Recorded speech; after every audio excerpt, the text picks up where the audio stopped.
Hi guys, welcome back to Sanu Kannada vlogs.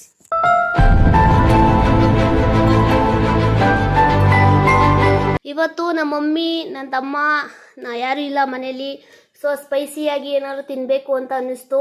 So ಅರ್ಧ cabbage ಇತ್ತು, ಅದನ್ನು ಕಟ್ ಮಾಡ್ಕೊಂಡು ನಾವು ಡ್ರೈ ಗೋಬಿ ಮಾಡೋಣ ಅಂತ ಅನ್ಕೊತಾ ಇದ್ದೀವಿ.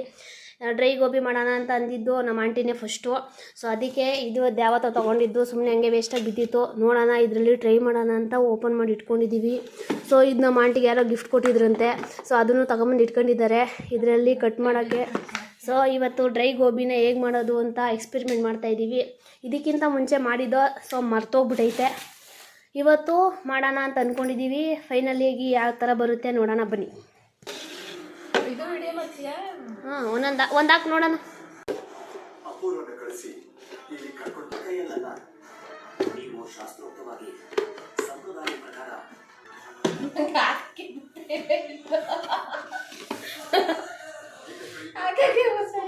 ಸೊ ಇದು ಟ್ರೈ ಮಾಡೋಣ. ಈಗ ಸ್ವಲ್ಪ ಹಾಕೊಂಡಿದ್ದೀವಿ ಇದ್ರೊಳಗಡಿಕೆ. ಟ್ರೈ ಮಾಡೋಣ. ಮುರ್ಗಿರ್ದು ಹಾಕ್ಬಿಟ್ಟು ಕಡಿಮೆ ಇದ. ಇದೇನು ಕಮ್ಮಿ ಬಟನ್ ಇದೇನ್ಕೆ? No comments, no comments.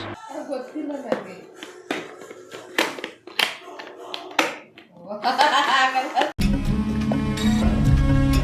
ಶಿಟ್.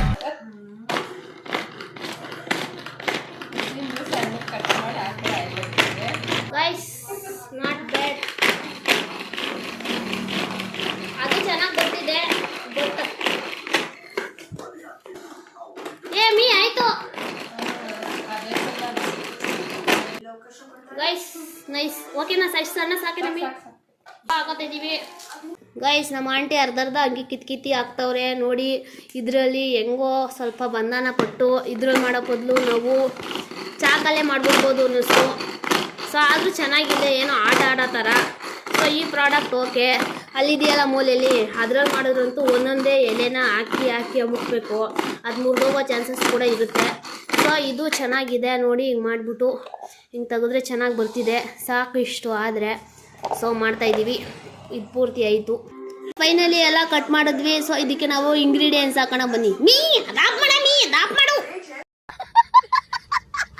ಫೈನಲಿ ಎಲ್ಲ ಸಣ್ಣ ಕಟ್ ಮಾಡಿದ್ವಿ. ಸೊ ಇವಾಗ ಇದಕ್ಕೆ ಇಂಗ್ರೀಡಿಯೆಂಟ್ಸ್ ಆ್ಯಡ್ ಮಾಡೋಣ ಬನ್ನಿ. ಗೈಸ್, ಇದಕ್ಕೆ ಬೇಕಾಗಿರುವಂಥ ಇಂಗ್ರೀಡಿಯೆಂಟ್ಸ್ ರೆಡಿಯಾಗಿದೆ. ಸೊ ಇಲ್ಲಿ ನಾವು ಅರ್ಧ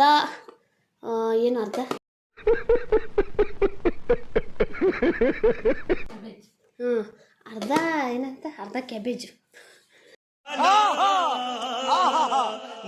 ಅರ್ಧ ಕ್ಯಾಬೇಜ್ನ ಕಟ್ ಮಾಡಿ ಇಟ್ಕೊಂಡಿದ್ದೀವಿ. ಸೊ ಇಲ್ಲಿ 1 ಕಪ್ ಅಷ್ಟಕ್ಕಿಂತ ಸ್ವಲ್ಪ ಕಡಿಮೆ ಮೈದಾ ಹಿಟ್ಟು, ಕಾರ್ನ್ಫ್ಲೋರ್ 1 ಕಪ್ಪು, ಮೆಣಸಿನ ಪುಡಿ 1 ಟೇಬಲ್ ಸ್ಪೂನ್ ಅಷ್ಟು, ಅರಿಶಿಣ ಪುಡಿ ಅರ್ಧ ಟೇಬಲ್ ಸ್ಪೂನ್, ಗರಂ ಮಸಾಲ ಪುಡಿ 1 ಟೇಬಲ್ ಸ್ಪೂನ್, ಶುಂಠಿ ಬೆಳ್ಳುಳ್ಳಿ ಪೇಸ್ಟು 1 ಟೇಬಲ್ ಸ್ಪೂನ್, ಹಾಗೆ ಅಚ್ಚ ಖಾರದ ಪುಡಿ. ನಿಮಗೆ ಖಾರ ಬೇಕು ಅಂತಂದರೆ 1 ಸ್ಪೂನ್ ಹಾಕೊಳ್ಳಿ. ನಾನಿಲ್ಲಿ 2 ಸ್ಪೂನ್ ಹಾಕ್ಕೊತಾ ಇದ್ದೀನಿ. ಸೊ ಇಲ್ಲಿ ನಾನು ಕಡಲೆ ಹಿಟ್ಟನ್ನು ಅರ್ಧ ಕಪ್ ಆಗೋಷ್ಟು ತೊಗೊಂಡಿದ್ದೀನಿ.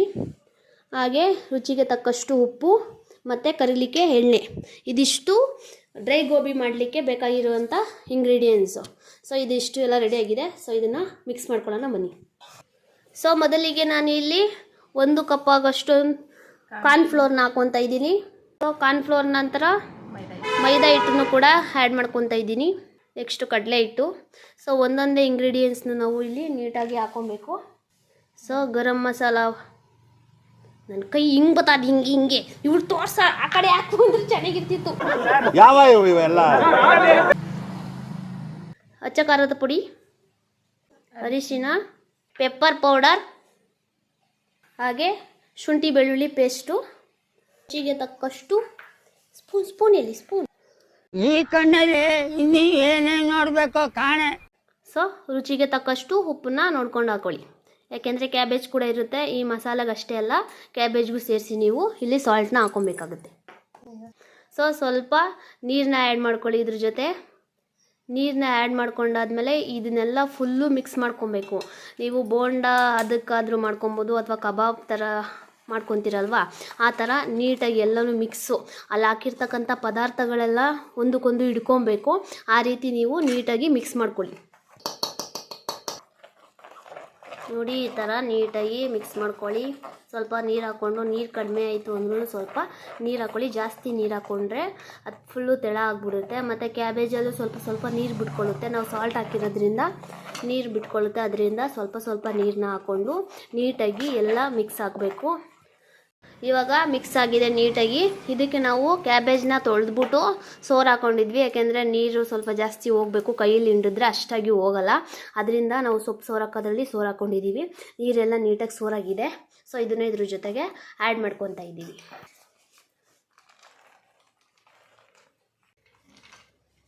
ಸೊ ನೀಟಾಗಿ ಮಿಕ್ಸ್ ಮಾಡ್ಕೊಳ್ಳಿ. ನೋಡಿ ಗೈಸ್, ನೀಟಾಗಿ ಮಿಕ್ಸ್ ಮಾಡ್ಕೊಂಡಾಗಿದೆ. ಸೊ ಇದನ್ನು ಹಿಂದೆನೇ ನಾವು ಎಣ್ಣೆಗೂ ಕೂಡ ಹಾಕೊಂಬಿಡೋಣ. ಬಿಟ್ಟಷ್ಟು ಎಣ್ಣೆ ನೀರು ಬಿಟ್ಕೊಂಬಿಡುತ್ತೆ. ಏನಂದೆ ಇನ್ನೊಂದ್ಸಲ ಹೇಳು. ನೀರು ಬಿಟ್ಕೊಂಬಿಡುತ್ತೆ. ಸೊ ಒಂದೊಂದನ್ನೇ ನಾವಿಲ್ಲಿ ನೀಟಾಗಿ ಎಣ್ಣೆ ಒಳಗಡೆ ಬಿಟ್ಕೊಳ್ಳೋಣ. ಸೊ ಎಣ್ಣೆ ಒಳಗಡೆ ಮೀಡಿಯಮ್ ಉರಿಲಿ ಕರೀರಿ ಯಾವುದೇ ಪದಾರ್ಥ ಆದ್ರೂ. ಏನಕ್ಕೆ ಅಂದರೆ ನೀವು ಜಾಸ್ತಿ ಹೈ ಫ್ಲೋ ಮಾಡಿಕೊಂಡ್ರೆ ಸೀದೋಗ್ಬಿಡುತ್ತೆ, ಒಳಗಡೆ ಬೆಂದಿರಲ್ಲ, ಮೇಲ್ಗಡೆ ಅಷ್ಟೇ ಸೀದೋಗ್ಬಿಡೋ ಥರ ಕಾಣಿಸ್ತಾ ಇರುತ್ತೆ. ಅದೇ ಕಡಿಮೆ ಉರಿ ಮಾಡಿಕೊಂಡ್ರೆ ಎಣ್ಣೆ ಜಾಸ್ತಿ ಖರ್ಚಾಗುತ್ತೆ. ಅದರಿಂದ ನೀವು ಮೀಡಿಯಮ್ ಉರಿ ಮಾಡಿಕೊಂಡು ಅದನ್ನು ಮೇಲೆ ಕೆಳಗೆ ದಬಾಕ್ತಾ ಇದ್ದರೆ ನಿಮಗೆ ಚೆನ್ನಾಗಿ ಬರುತ್ತೆ ಕ್ರಿಸ್ಪಿಯಾಗಿ. ಸೊ ಎಣ್ಣೆಲಿ ಹಾಕ್ಕೊತಾ ಇದ್ದೀನಿ.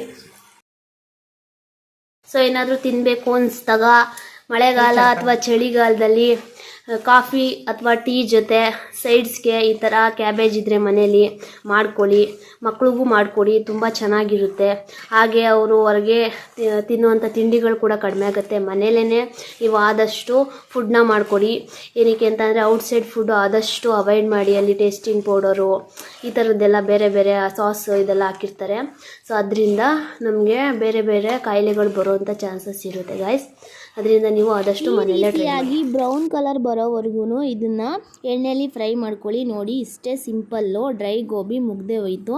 ನಾವು ಔಟ್ಸೈಡು ಸ್ಟ್ರೀಟ್ಗಳ ಸೈಡಲ್ಲಿ ಬರುವಂಥ ಟೇಸ್ಟ್ ಬರಲ್ಲ ಅಂತ ನಾವು ಹಿಂಜರಿತೀವಿ. ಕರೆಕ್ಟಾಗಿ ಹಾಕೋ ಪ್ರಮಾಣದಷ್ಟು ಐಟಮ್ಸ್ಗಳನ್ನ ನಾವು ಹಾಕಿದ್ರೆ ನೀಟಾಗಿ ಸ್ಟ್ರೀಟ್ ಸೈಡಲ್ಲಿ ಇರೋವಂಥ ಟೇಸ್ಟ್ ಕೂಡ ಬರುತ್ತೆ. ಎಷ್ಟು ಸಿಂಪಲ್ಲಾಗಿ ನಾವು ಮನೇಲೇ ಕ್ಯಾಬೇಜಲ್ಲಿ ಡ್ರೈ ಗೋಬಿನ ಮಾಡ್ಕೊಬೋದು ಅನ್ನೋದನ್ನ ನಾನು ಈ ವಿಡಿಯೋದಲ್ಲಿ ತೋರಿಸಿದ್ದೀನಿ. ಈ ವಿಡಿಯೋ ನಿಮಗೆ ಖಂಡಿತ ಇಷ್ಟ ಆಗಿದೆ ಅಂತ ತಿಳ್ಕೊತೀನಿ. ಇಷ್ಟ ಆಗಿದ್ದರೆ ಲೈಕ್ ಮಾಡಿ. ಹಾಗೆ ಕಾಮೆಂಟ್ ಬಾಕ್ಸಲ್ಲಿ ನಿಮಗೆ ಯಾವ ವಿಡಿಯೋ ಬೇಕು ಅನ್ನೋದನ್ನ ನನಗೆ ತಿಳಿಸಿ. ನಾನು ನೆಕ್ಸ್ಟು ಅಪ್ಲೋಡ್ ಮಾಡ್ತೀನಿ. ಸೊ ಸಿಂಪಲ್ಲಾಗಿ ಸೂಪರ್ ಟೇಸ್ಟಿಯಾಗಿ ಹಾಗೆ ಹೆಲ್ತಿಯಾಗಿ ಕೂಡ ಇದೆ. ಸೊ ಮನೇಲೇ ಮಾಡಿ ಟೇಸ್ಟ್ ಹೇಗಿತ್ತು ಅನ್ನೋದನ್ನ ನನಗೆ ಬಂದು ತಿಳಿಸಿ ಕಮೆಂಟ್ ಬಾಕ್ಸಲ್ಲಿ ಅಂತ ಹೇಳ್ತಾ ಇವತ್ತಿನ ವಿಡಿಯೋನ ಎಂಡ್ ಮಾಡ್ತಾಯಿದ್ದೀನಿ. Thank you for watching our video.